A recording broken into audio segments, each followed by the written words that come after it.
I did not intend to record today, but I have arrived to work a lot earlier than usual, so the phone call that I was planning to make will have to wait just a few minutes.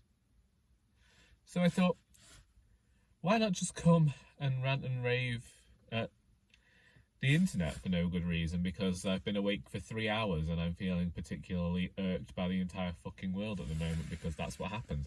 Firstly, hair, not liking what happened here today, looking like some sort of slimy salesman, but this is just the way things have gone. It's not even hairspray and hope at this moment. This was like, well, it'll do. It was looking okay at one moment and I should have just left it there and been like, yeah, that'll do. But I didn't. And now this is what I got to deal with, and I'm not happy about it. But when am I rarely happy? That's what happens when you're from the north. Happiness goes completely out of the window. At least it goes completely out the window if you believe certain working class narratives about how it's all grim up north. It can be grim. It can be grim. There were a lot of coal here. It were grim. Found out the other day. Who's this here now?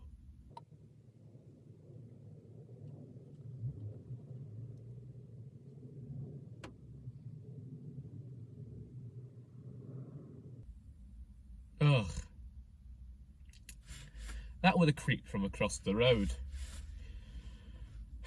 So, a few years back when I first started here, certain persons started offering me a free haircut. I was like, there's no free in this life, mate. And anyway, I heard of certain shady goings on surrounding this person, surrounding underhanded sales at wherever they're working, and offering people training and charging them for training for a certain course, saying it'll be a qualification, and then those people having to go and retrain because it didn't count as a qualification, but he'd still taken the money off them. I never had a free haircut off him, and everyone said, oh, he's a bit slimy. And I was like, oh, you're telling me that now? I kind of got that estimation from a person. I didn't just come down the Manchester Ship Canal and arrive here, you know. Either way, a few weeks ago, I was turning into the works car park. This is only for the businesses that operate in this building. We have a place where people can park to drop off their donations, but it's a case of you drop it off and then you jog on. And a few weeks ago, I didn't know it was him driving, and I pulled into the car park and he was in here. It's like, okay, whatever. So because he was trying to leave, I was reversing to give him the space to get out, and instead he chose to squeeze past me in his car, nearly scraping right across a brick wall, just to show off that he was a complete nincompoop, apparently. Either way, he's not a nice man, and it seems that he's one of the people who keeps coming into my car park for no good reason, because his business is down the road. He comes in the direction as though he's approaching it, and the car park's that way. So I don't know whether he comes here and he parks his vehicle here sometimes if nobody's here, or whether he's just a dick. I think it's probably the latter. Anyway, never accept a free haircut off anybody. I might have to tell my manager about that. So, my book came out on Thursday. Our Doris has finally been released upon the world, and I had paid extra for my copies to arrive before the launch date because I wanted to be able to sell them at the Writers Group. Sounds awful, but I also wanted to send them to people who'd got in touch with me and paid for copies before the release. And I wanted to be starting the process of posting off to people who beta read the book for me, and to just get a book in the library. Well, I stayed in as late as I could because I have the Writers Group on a Thursday, as I say, and I'd been told it was being sent in two boxes of 20. So last week I told you I only ordered a limited amount of 40 because I hadn't booked any events, and I knew that the first time I ever did Our Doris, I sold 40 immediately, so I thought that that was a manageable number. And At 1:30 they still hadn't arrived. It's a 20-minute walk into town and the writers group starts at 2. So I left my house, and when I arrived at the library I checked my phone. There'd still been no delivery. Go about the day. This also happens to be the day that the Queen died, but we'll get to that in a moment. And I get to the library, hear nothing from Amazon about delivery, and go for coffee afterwards, get home, and I have one message telling me that they've cancelled the delivery that day, which one annoyed me because I'd paid extra for these books to arrive before this day. Now I know that there is a postage strike. There was a postal strike in Britain. However, this was nothing to do with the Royal Mail. And then I see that I've got another message saying that the man will be delivering my books within the next 20 minutes. So I start watching this little dot as it approaches, and then it comes around the corner, sure enough, and the man gets out of his van. He doesn't even come to the top of my drive. He's just planning on dumping them at the bottom of the drive. So I go out and I get them, and he says it's heavy. The box, I am shocked by. Every single side of this box is torn open, and the bottom of the box is soaking wet, and I'm just thinking, what has gone on here? And so I take it to my room and I start recording this video ranting about the state of the books, because some of them are damaged. Not all of them. Out of the 20, some of them were damaged. Some of the copies are bigger than other copies. Some, I always print my books on cream paper. Some have been printed on this weird paper that's a blend of white and grey and doesn't match any of my other books. But I was just like, well, if those copies aren't damaged, fine, I can cope with that. I don't understand why some are bigger than others. I don't understand why some of my covers are the colour that they are on the image online, why some of them are pink, why some of them are purple. You're getting a complete variation when it comes to Royally Doris, and it's nothing to do with me when it comes to in terms of size, colour and formatting, because I did this exactly as I'm supposed to and they messed up. Anyway, I'm in work yesterday and I get the message that the second box has been delivered. And when I get home, the second box has been delivered, and this was even worse than the first one. Every single side of this box was torn, and I went straight up to my room and I opened these out, and every one of the 20 copies is damaged in some way. Every single one has got a cover that has been curled over or has been bashed about, and the books weren't even stacked within the box. So that I believe what has happened is that, because I've seen it happen before, I've seen the Amazon drivers on my road drop all of the packages out of the backs of their vans before and then have to pile them all back in. And so I believe that my box must have fallen out of his van or been thrown around that much within his van that it is torn open, because that does happen. Cardboard can be a bit flimsy sometimes, especially if it's being whacked around a lot. And I say this because the books were not stacked inside it. The books were just crammed inside it to wherever they would fit. Some were stood up vertically, some were on the side, some were bulging at the top, and the tape had just been pulled across.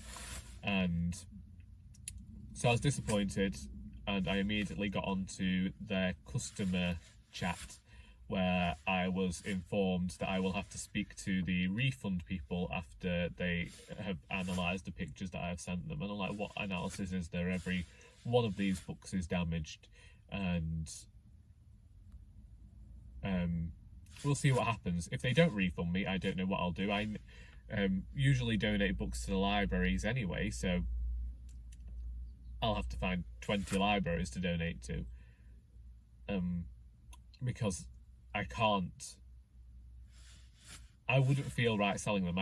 The book is $9.99 anyway, and as much as I value my work and I value the amount of time I put into releasing this book, knowing how people are struggling with money anyway, I have those struggles as well, but it's just, as I said last week, I make 70p a copy, so I've kept it as cheap as I possibly can once you take off all of the overheads or whatever you want to call them. If I sold 200 copies of the book from my website, then I would break even. And if I was selling them through Amazon, I would need to sell over 1,000, I think, to earn any money back from it. Which is a good job I work at the charity shop. So we'll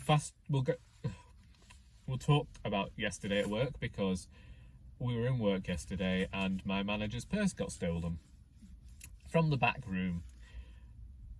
It's something we've talked about for years. I've worked in various shops of ours for the last 14 years, and nobody has ever had personal belongings stolen from the back room. Basically, we both got called out to the shop at the same time, so I went to deal with one customer and she went to deal with the other, and rather than go back into the middle room as I would ordinarily do, I was lingering in the shop and I heard something in the back room. I was like, oh, someone's at the back door. That's exactly what I said, and I walked through to see a man walking out. Now, usually when somebody's done that, it just means they've not been able to find us, so they've left a donation somewhere, but nothing looks changed in the kitchen. Then next door come in, 3 of them, and say, did he speak to any of you? It's like, no, I've no idea who he was. And immediately I go and I check, because I've got some money from the writers group with me. I wouldn't usually have it, but that's another story. That's still there, my wallet's still there, but I go and grab my manager, and as soon as she walks into the middle room, she just says, my purse is gone. So we go herring off out of the back and down the road where he went. Next door, he's not there, we can't see this man. And as I get back into the car park, next door come in. Next door are on the phone to the police already. So my manager ends up jumping in with one of the people from next door, and they begin driving around looking for this person. My manager comes back. She's cancelled a few of her cards. We get onto her phone, because she's also got her mum's cards. Her mum's 99 in December. And we can see where this person is spending her mum's money then. So again, next door take her out. They go into the next town over and start following this person through each of the shops and asking for CCTV whether this person has it. And the final shop that the thief went into, he tried all 4 of the cards that were in there before dropping down into another town and onto this small estate. And the police had said cancel the cards, but my manager had already cancelled the cards, and it's just a case of wanting the purse back now simply because of the personal belongings that are in there. And I can't help but feel some modicum of guilt about it, because I'd finished with the query that I'd had. If I'd been in the middle room then this wouldn't have happened. If my manager had put her bag away like she usually did, or if we'd closed the back door and locked it because we were leaving the back room, as we usually would do. I can't say as there was any complacency there, but I cannot help but feel a tiny shred of guilt about the whole thing. And then something happened with my volunteer as well, and it's been an all-round shitty end to the week, really. I know there's tons of worse things going on in the world than my books arriving damaged, despite the financial cost to me. And the bank have told my manager she will get her money back, but like I say, personal effects were in there. And then, yes, we had the death of Queen Elizabeth II on Thursday, and I found out off Charlie from Charlie Brooks simply because I was on my phone ranting about the state of the books that had arrived on Thursday when I saw all these messages coming in saying so sad and what had happened, and I was like, oh well. And then I went down and told my parents, and the worst thing about that for my father was that they'd cancelled Emmerdale for 2 nights. We're not royalists in our family. It's one of those things where you don't disparage people, you don't wish them ill, you recognise the wrongs that have been done by them in their names, recognise why some people are grieving, why some people aren't grieving, know all of these things, and think, well, really, it doesn't affect me that much.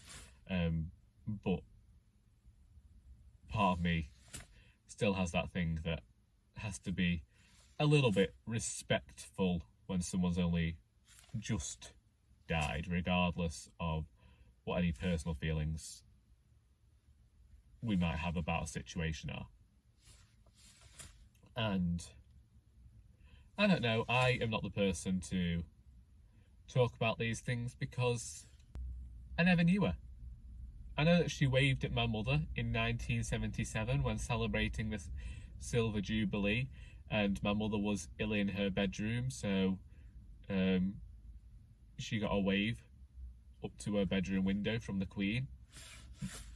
Not especially, it was just one of those things where she happened to chat to my uncle at the time, the Queen, not me mother, and got a wave. Oh, 2 magpies. Morning, Mr. and Mrs. Magpie.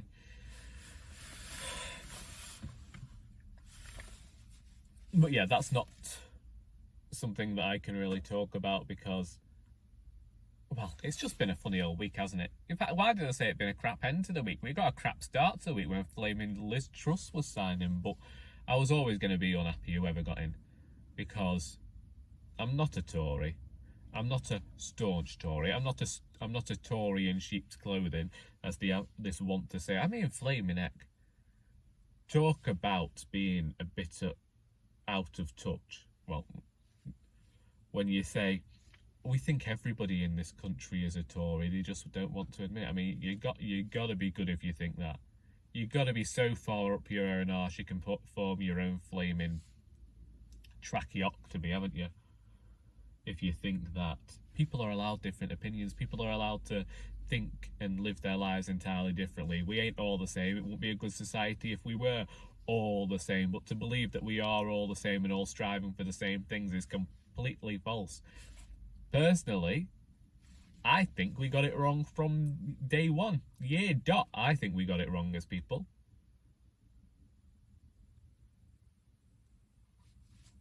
I think the trees got it right.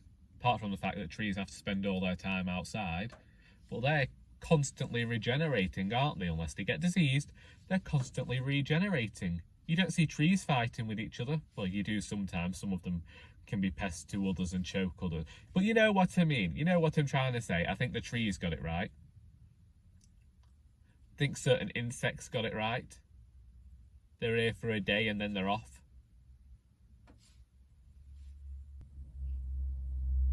But humans deciding what they needed to do was to create money.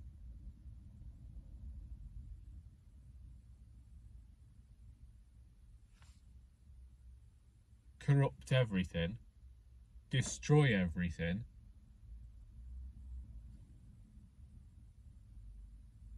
They talk about being the dominant species, but they ain't that smart, are they? Anyway, my manager's just arrived, so I'll have to be off now. So I hope you got something out of this video, and until next time, that is all.